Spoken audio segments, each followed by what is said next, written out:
Since the ousting of Syria's President Bashar al-Assad in early December, clashes between the new government's armed forces and insurgents from the country's minority groups have been frequent. In March, the violence was savage, with the former president's Alawite minority community in the coastal region coming under attack. Human rights groups estimate some 900 civilians were killed, an apparent response to a series of deadly raids on security forces by rebels loyal to the toppled president.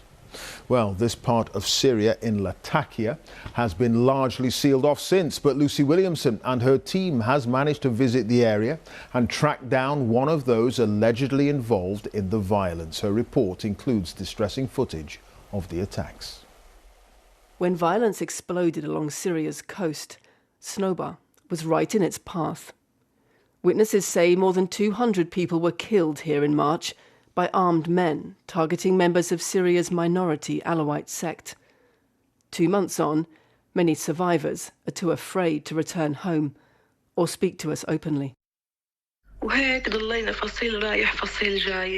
All day, many groups entered our house. They stole everything, insulted us, threatened the children. The last group came around 6 p.m. They took my father and my brother Ali. We begged them not to kill them. They said, "You are Alawites, pigs," and shot them in front of our eyes. We kept the body inside the house until we could bury them. Videos of the killings, many filmed by the gunmen themselves, are now key evidence for prosecutors. The man on the back of the bike is known as Abu Khalid. The man he's about to shoot is 64-year-old Mahmoud Yusef Mohammed. We tracked Abu Khalid down to a military police facility in Idlib. He was keen to talk, telling us that Syria's security forces had allowed armed civilians like him to travel to Sanobar to help battle insurgents, a claim denied by the military police. The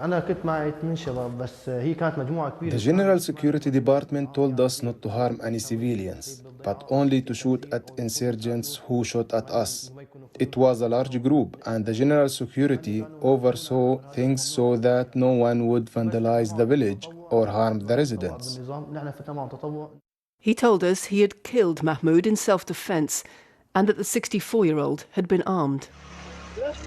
But the video he filmed doesn't support his account. Look at the camera, he says, before shooting Mahmoud 3 times. There's no visible weapon near Mahmoud. "You didn't die?" he asks. Mahmoud can be heard begging for his life as Abu Khalid shoots him again. But when Abu Khalid weeps, it's not for Mahmoud, or even for himself. It's for his brother, killed in a bomb attack by Assad's forces in 2018. He was 8 years old, and I carried him in my arms. I held him as his soul left his body. They ignore everything that happened in Syria before, the bombing and the killing, and they focus on the video I filmed. He insists he didn't kill Mahmoud in sectarian revenge. "If I was going for revenge for what they did to us, I wouldn't have left any of them," he said. Mahmoud's house sits right at the edge of Sanobar, beside the highway where former regime fighters launched deadly attacks the previous day. Mahmoud's family told us that his body lay here at the entrance to his house for 3 days before they were able to bury him. They told us he was a farmer with a military background who'd come out that day to check on the family home after smelling a fire nearby. Residents, many too scared to return, told us that several armed groups rampaged through their villages that day. Foreign fighters, civilians, and factions now supposedly under government control. The region's security chief told me any violations were isolated acts by individuals. His face is covered after receiving threats from Islamic State jihadists. Those who were proven to have assaulted civilians have been arrested, whether from factions, those affiliated with the government security forces, or the civilians who came to help. They were arrested by the military police. Do you accept that some of your forces may have been involved in this? These were individual cases, and they were arrested. After the situation was under control, we began removing all the rioters and arresting anyone who had harmed civilians.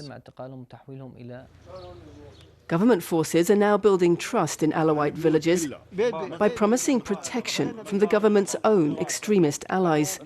But they're also eyeing a continued threat from thousands of former regime fighters hiding in these hills.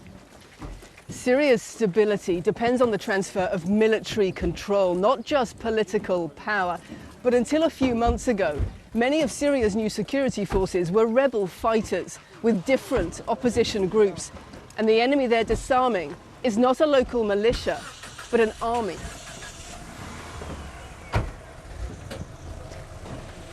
The future of Sanobar is a test for the future of Syria,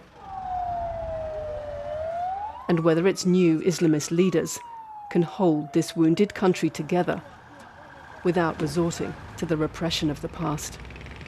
Lucy Williamson, BBC News, on the Syrian coast.